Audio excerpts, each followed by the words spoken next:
मैं हूँ सिया और आप मेरे साथ सुन रहे हैं ये रिश्ते प्यार के। बानी लोगों के बीच जाने के बजाय वो हॉल के एक कोने में जाकर बैठ गई। बैठने के बाद बानी ने अपना मोबाइल फ़ोन निकाला। उसने रिया को हर्ष के भेजे हुए फ्लर्टिंग मैसेज को स्क्रीनशॉट और वॉल ग्रुप से मिली सर्विलियंस वीडियो दोनों ही ग्रुप चैट में सेंड कर दिए। हॉल में प्रेजेंट आधे से ज़्यादा नोबल वुमन को और यंग लेडीज़ को वो बहुत अच्छे से जानती है।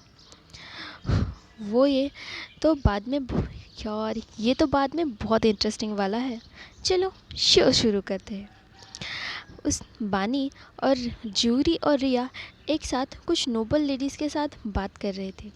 वहाँ का एटमॉस्फेयर अचानक बहुत ज़्यादा उत्तेजित बन गया था। वो हंस के बहुत अच्छे से बात कर रहे थे।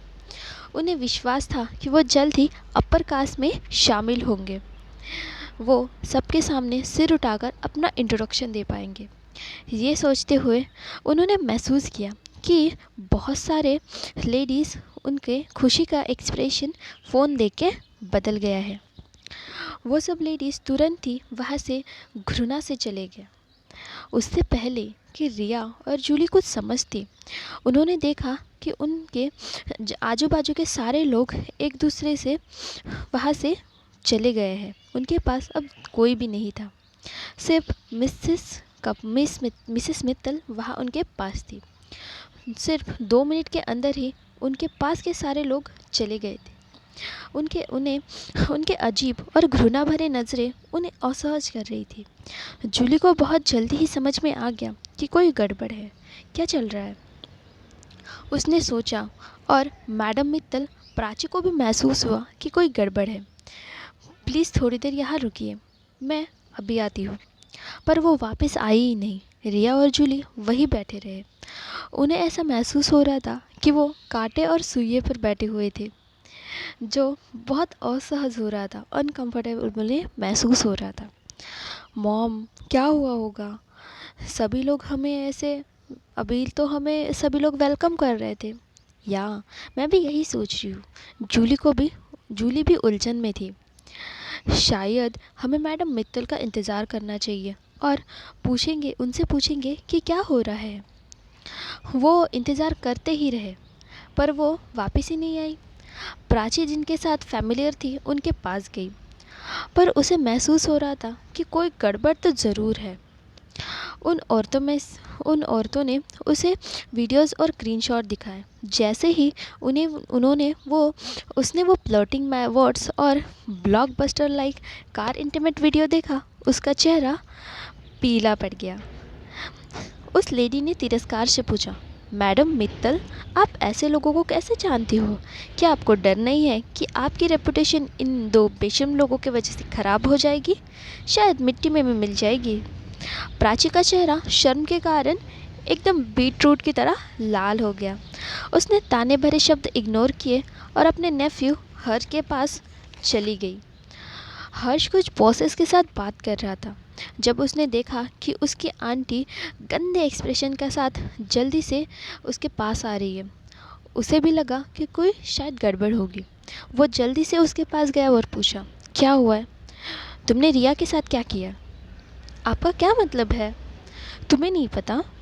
तुमने पार्किंग लॉट में तो किया। अब इस हॉल के आधे से ज़्यादा लोग इन सब के बारे में जानते हैं। शेमलेस। प्राची अपने दांत किटकिटा रही थी। ये कैसे हो सकता है? क्या कोई मिसअंडरस्टैंडिंग हुई है क्या? ऐसा हो सकता है कि मैं तुम्हें नहीं पहचानूंगी? यह बहुत शर्म की बात है। प्राची बहुत निराश थी। हर्ष का चेहरा भी लाल हो गया। उसने सोचा था कि उसके और रिया ने जो भी पार्किंग लॉट में किया वो कभी भी एक्सपोज नहीं होगा। किसने किया ये? क्या बानी ने किया? उसको और रिया को कार में इंटीमेट होते हुए उस वक्त बानी ने उन्हें वहाँ पे पकड़ लिया था।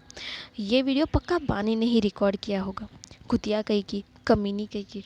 मैंने सोचा नहीं था कि वो मेरे साथ ऐसे करेगी। छोड़ूंगा नहीं मैं उसे सबक ज़रूर सिखा के रहूँगा।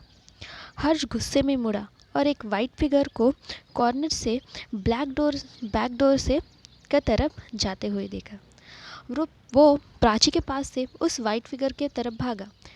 ग्रुप में सब सेंड करने के बाद बानी ने रेड वाइन का ग्लास उठाया और तमाशा देखने लगी।